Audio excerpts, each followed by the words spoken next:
എഴുത്തുകാരനായ Michael H heart അദ്ദേഹത്തിൻ്റെ the 100 എന്ന പുസ്തകത്തിൽ മനുഷ്യ ചരിത്രത്തിലെ ഏറ്റവും സ്വാധീന ശക്തിയുള്ള വ്യക്തിത്വങ്ങളിൽ ഒന്നാമതായി മുഹമ്മദ് സല്ലല്ലാഹു അലൈഹി വസല്ലമയെ എഴുതി ചേർത്തിരിക്കുന്നത് ഒരു പ്രവാചകൻ എന്ന നിലയിൽ മാത്രമല്ല, മനുഷ്യന്റെ സാമൂഹികവും ആത്മീയവും ധാർമ്മികവുമായ ജീവിതത്തെ സമഗ്രമായി മാറ്റിമറിച്ച മഹത്തായ പരിഷ്കർത്താവായതുകൊണ്ട് തന്നെയാണ്.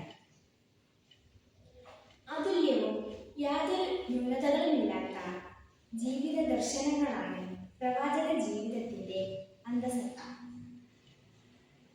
സകലമായ വിഭാഗീയതകൾക്കും അതീതമായി ഇസ്ലാമിക പ്രത്യയശാസ്ത്രം അതിൻ്റെ മൂർത്തിഭാവം കൈക്കൊള്ളുന്നത് മനുഷ്യ ചരിത്രത്തിൽ ആദ്യമായി പ്രവാചക നിയോഗത്തോടു കൂടിയാണ്. മനുഷ്യാരംഭം മുതലുള്ള ലോകത്തിന്റെ ആർദ്രവും സൗമ്യവുമായ വിശുദ്ധ ദർശനത്തിന്റെ പൂർത്തീകരണം എന്ന നിലയിൽ പ്രവാചക ദൗത്യം എന്നത് മനസ്സിലാക്കുന്നതിനായി പ്രവാചകൻ മുഹമ്മദ് സല്ലല്ലാഹു അലൈഹി വസല്ലമയുടെ ജനനത്തിന് മുൻപുണ്ടായിരുന്ന അറേബ്യയെയും ലോകത്തെയും നാം മനസ്സിലാക്കേണ്ടതായിട്ടുണ്ട്. അതിലേക്കുള്ളൊരു ചെറിയ ശ്രമത്തിനായാണ് പ്രവാചകൻ സല്ലല്ലാഹു അലൈഹി വസല്ലം കാലം, ചരിത്രം എന്ന വിഷയത്തിൽ ചെറിയൊരു ചർച്ച സംഘടിപ്പിക്കുന്നതിനായി Kalamassery Markaz Islamic and arts വനിതാ കോളേജ് വിദ്യാർത്ഥിനികളായ ഞങ്ങൾ ഈ വേദി ഉപയോഗപ്പെടുത്തുന്നത്. ഈ ഒരു ചർച്ചയെ അള്ളാഹു സ്വാലിഹായ ഒരു അമലായി സ്വീകരിക്കുമാറാകട്ടെ. ഇതിനായി നമുക്ക് തൗഫീഖ് നൽകിയ അള്ളാഹുവിനാകുന്നു സർവസ്തുതി. അൽഹംദുലില്ലാഹ് അലാ കുല്ലി ഹാൽ.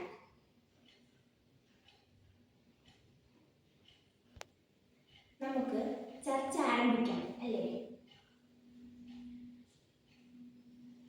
വംശീയതയും വിഭാഗീയതയും കൊടികുത്തിവാണ സാമൂഹിക വ്യവസ്ഥതയിലാണ് പ്രവാചകൻ സല്ലല്ലാഹു അലൈഹി വസല്ലമയുടെ സാമൂഹിക മാനുഷിക മൂല്യങ്ങൾ നട്ടുപിടിപ്പിച്ചത്. ഇസ്ലാമിന് മുൻപുള്ള അറേബ്യൻ സമൂഹത്തെ ചരിത്രകാരന്മാർ ജാഹിലിയ്യ കാലഘട്ടമെന്ന് വിശേഷിപ്പിച്ചത് എന്തുകൊണ്ടാണെന്ന് അസ്ഹർ പറഞ്ഞു തരുമോ? അസ്സലാമു അലൈക്കും വറഹ്മത്തുള്ളാഹി.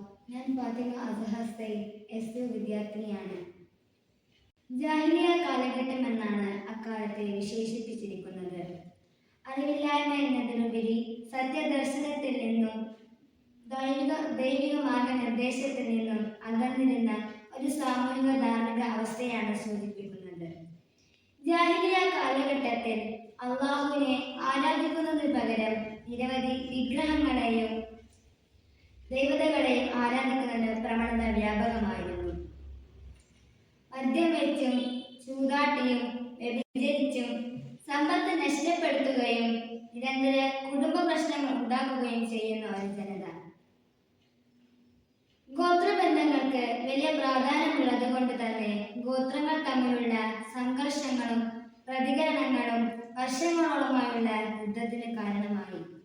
വന്ന വിജേതനത്തിന്റെയും അടിമത്വത്തിന്റെയും അവകാശ സാന്നിധ്യം, അനാഥരുടെയും ദരിദ്രരുടെയും അവകാശം അവഗണിക്കപ്പെടുക, സ്ത്രീകളുടെ അവകാശ നിഷേധം, പെൺകുഞ്ഞുങ്ങളെ ജീവനോടെ കുഴിച്ചു മൂടുന്ന ആചാരം എന്നിങ്ങനെ നിരവധി അനാചാരങ്ങളുടെ പറുദീസയായിരുന്നു അറേബ്യൻ മരുഭൂമി. അൽഹംദുലില്ലാഹ്.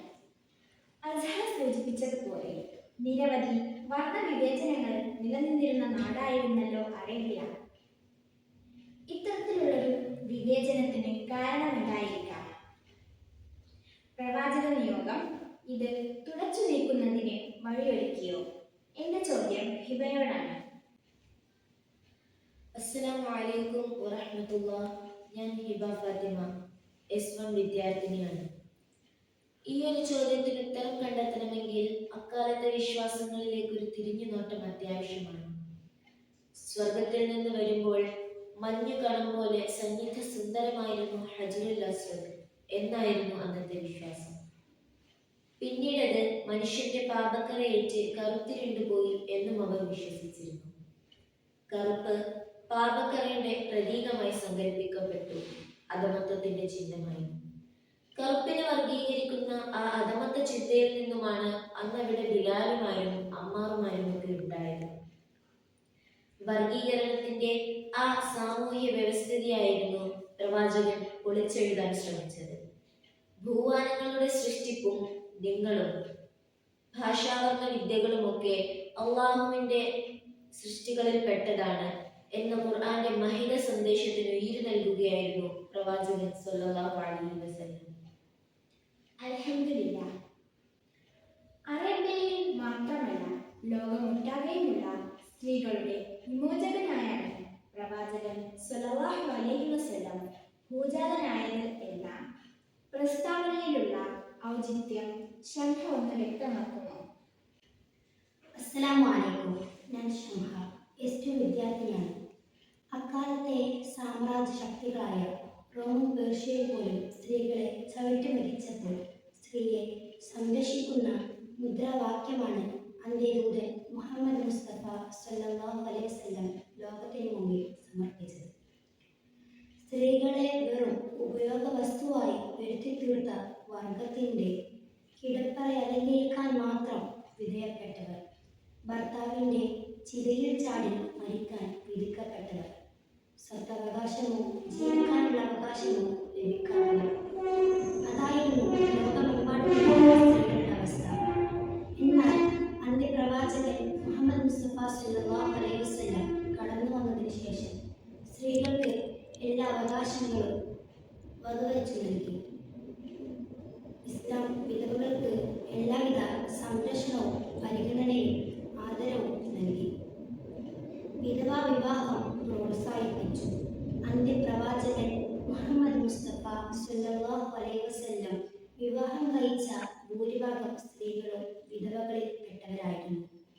വിധവയെ സംരക്ഷിക്കുന്നത് അള്ളാഹുവിൻ്റെ സമീപം കരസ്ഥമാക്കാനുള്ള ഏറ്റവും വലിയ സൽക്കർമ്മമാണ് എന്ന് മുഹമ്മദ് മുസ്തഫ സല്ലല്ലാഹു അലൈഹി വസല്ലം പഠിപ്പിച്ചു കൊടുത്തു. മാതാവിൻ്റെ ഉദരത്തിൽ നിന്ന് ജനിച്ചു വീഴുന്ന ജീവന്റെ ലിംഗം നോക്കി പെണ്ണാളെ ഉയരെടുക്കുന്ന ആചാരം, ജീവനോടെ മണ്ണിട്ട് മൂടുന്ന നാട്ടുനടപ്പ്, ഇതെല്ലാം അന്ത്യപ്രവാചകൻ മുഹമ്മദ് മുസ്തഫ സല്ലല്ലാഹു അലൈഹി വസല്ലം നിരോധിച്ചു. ഇത് കാരണം സ്ത്രീകൾക്ക് അഭിമാനത്തോടെ ജീവിക്കാനുള്ള അവകാശം തിരികെ നൽകി.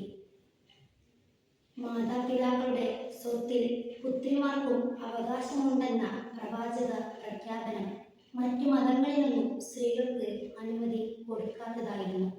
പരിഷ്കൃത എന്നറിയപ്പെട്ടിരുന്ന യൂറോപ്പിൽ പോലും സ്ത്രീകൾക്ക് അനന്തര സ്വത്തിൽ അവകാശമുണ്ടെന്ന നിയമം കൊണ്ടുവന്നത് ഏതാനും പതിറ്റാണ്ടുകൾക്ക് മുമ്പ് മാത്രമാണ്.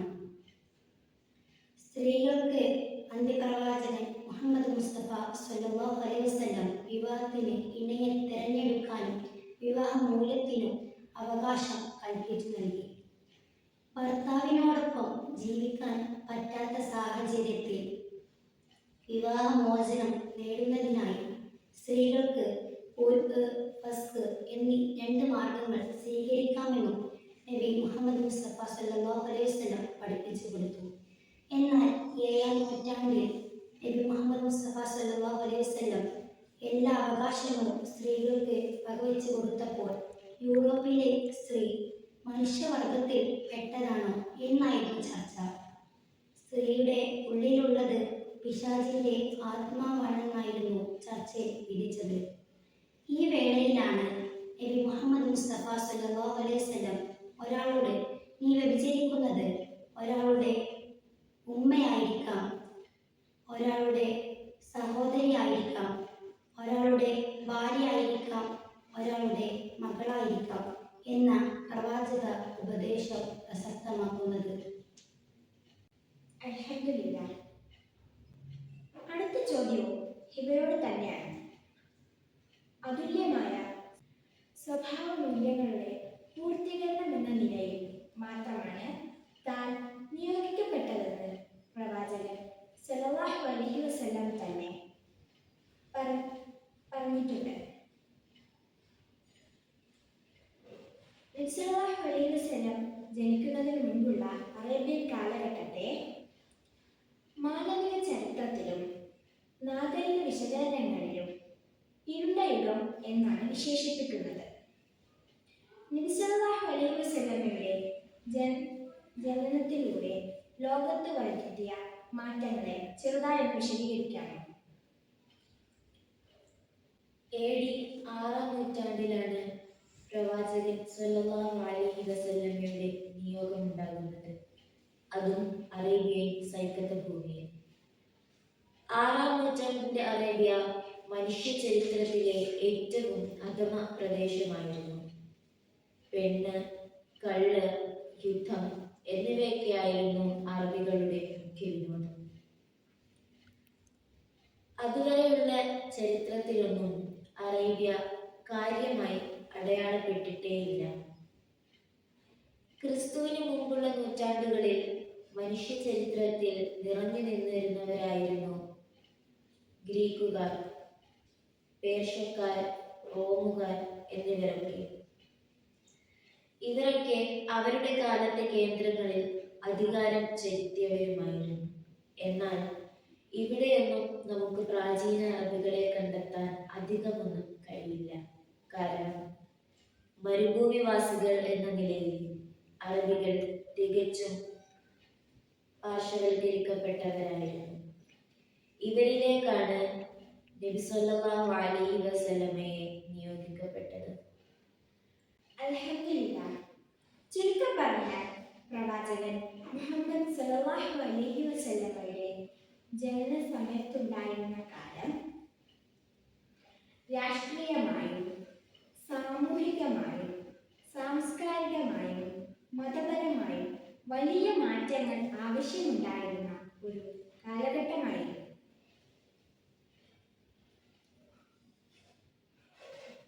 ജാഹിലിയ്യ കാലഘട്ടത്തിലെ ചില സാമൂഹിക പ്രശ്നങ്ങളും അറേബ്യൻ സമൂഹത്തെയും ലോകത്തെയും അതിൻ്റെ പശ്ചാത്തലങ്ങളും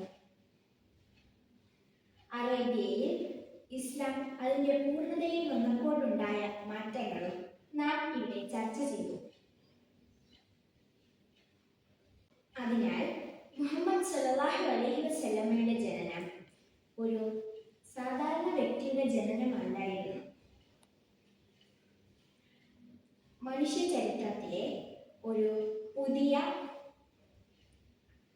പ്രാരംഭം കൂടിയായിരുന്നു എന്ന സന്ദേശം നിങ്ങൾക്ക് നൽകിക്കൊണ്ട് ഞങ്ങളുടെ ഈ ലഘു ചർച്ച ഇവിടെ അവസാനിപ്പിക്കുന്നു.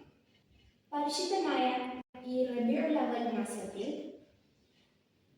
നബി സല്ലല്ലാഹു അലൈഹി വസല്ലമ തങ്ങളുടെ ജീവിതത്തെ പിൻപറ്റി ജീവിക്കാൻ അള്ളാഹു നമുക്കേവർക്കും തൗഫീഖ് നൽകട്ടെ എന്ന് ദുആ ചെയ്തുകൊണ്ട് അവസാനിപ്പിക്കുന്നു.